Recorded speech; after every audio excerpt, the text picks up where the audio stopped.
তামিমের ব্যাটে নেই রানের দেখা, যেটা বাংলাদেশের জন্য সবচেয়ে বড় ধাক্কা। যদি সৌম্য সরকার থাকতেন দলে তবে অনায়াসেই হয়ে যেত এর সমাধান।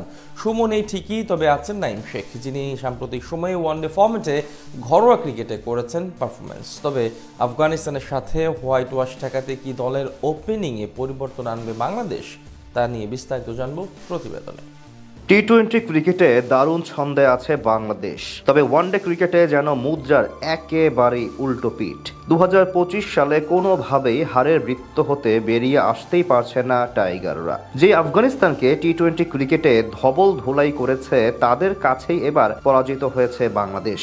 2 ম্যাচ হেরে শুধু সিরিজই হারায়নি, এখন তো শঙ্কা জেগেও গেছে আসন্ন ওয়ানডে বিশ্বকাপে অংশ নেয়া নিয়ে। আপাতত অবশ্য ওয়ানডে বিশ্বকাপ নিয়ে ভাবার সময় নয়, এখন বাংলাদেশকে এগিয়ে যেতে হবে স্টেপ বাই স্টেপ। যেহেতু ম্যাচগুলো বিশ্বকাপের জন্য জরুরি, তাই সিরিজ হারলেও শেষ ম্যাচ হালকাভাবে নেয়ার এক ফোঁটা সুযোগ নেই। এই ম্যাচে জয় তুলে নিতে হবে শুধুমাত্র র্যাঙ্কিং এর কথা মাথায় রেখে। 14 তারিখ সিরিজের শেষ ম্যাচে আফগানিস্তানের বিপক্ষে মাঠে নামছে বাংলাদেশ। এই ম্যাচে বাংলাদেশের সবচেয়ে বড় দুশ্চিন্তার নাম ওপেনিং। দলের টপ অর্ডার হতে রান আসছে না, যার কারণে মিডল অর্ডারও পারছে না সুবিধা দিতে।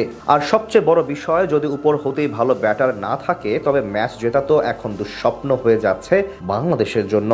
এবারে সিরিজে বাংলাদেশের জন্য সবচেয়ে বড় ভয়ের নাম হচ্ছেন তানজিদ তামিম। কোনোভাবে হাসছে না তার ব্যাট। এশিয়া কাপে ব্যর্থতার পর টি-20 সিরিজেও মান রাখতে পারেননি, এবার 2 ওয়ানডে ম্যাচেও ব্যর্থ তিনি। প্রথম ম্যাচে 10 বলে 10 করলেও দ্বিতীয় ম্যাচে 0। 2 ম্যাচে তার গড় মাত্র 5।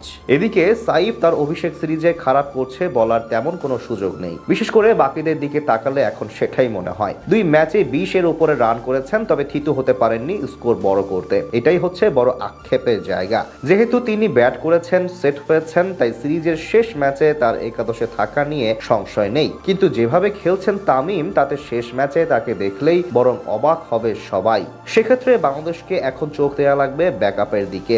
আর দলে এখন ব্যাকআপ ওপেনার আছেন শুধুমাত্র একজন, তিনি হচ্ছেন নাইম শেখ। টি-20 ক্রিকেটে ভালো করতে না পারলেও ঘরোয়া ক্রিকেটে ওয়ানডে ভালো করার পুরস্কার হিসেবেই দলে এসেছেন তিনি। প্রথম ম্যাচে ভিসা জটিলতায় যেতে পারেনি আরব আমিরাত, দ্বিতীয় ম্যাচে ছিলেন বেঞ্চে, তবে সিরিজের শেষ ম্যাচে তার একাদশে ঢোকার সম্ভাবনাই এখন সবচেয়ে বেশি। এছাড়া শেষ ম্যাচে জাকের আলীকে বসিয়ে সুযোগ দেওয়া হতে পারে শামীম পাটোয়ারিকেও। এই দুটি পরিবর্তন বাংলাদেশের ব্যাটিং করতে পারে আরো বেশি শক্তিশালী। বোলিং নিয়ে নেই কোনো সংশয়, নেই কোনো প্রশ্ন। গত 1 দশক ধরেই বাংলাদেশের বোলিং অসাধারণ, তবে যত বিপত্তি বাধায় ব্যাটাররা। সিনিয়রদের বিদায়ের পর তো দলের অবস্থা আরো বেশি শোচনীয়। কেউই নিজের পজিশন ঢিতু করতে পারছে না, এখন ঘুরিয়ে ফিরিয়েই খেলতে হচ্ছে। দেখার বিষয় শেষ ম্যাচে কি করে বাংলাদেশ। তবে কি হোয়াইট ওয়াশ হবে দল, নাকি বদলে যাবে ফলাফল?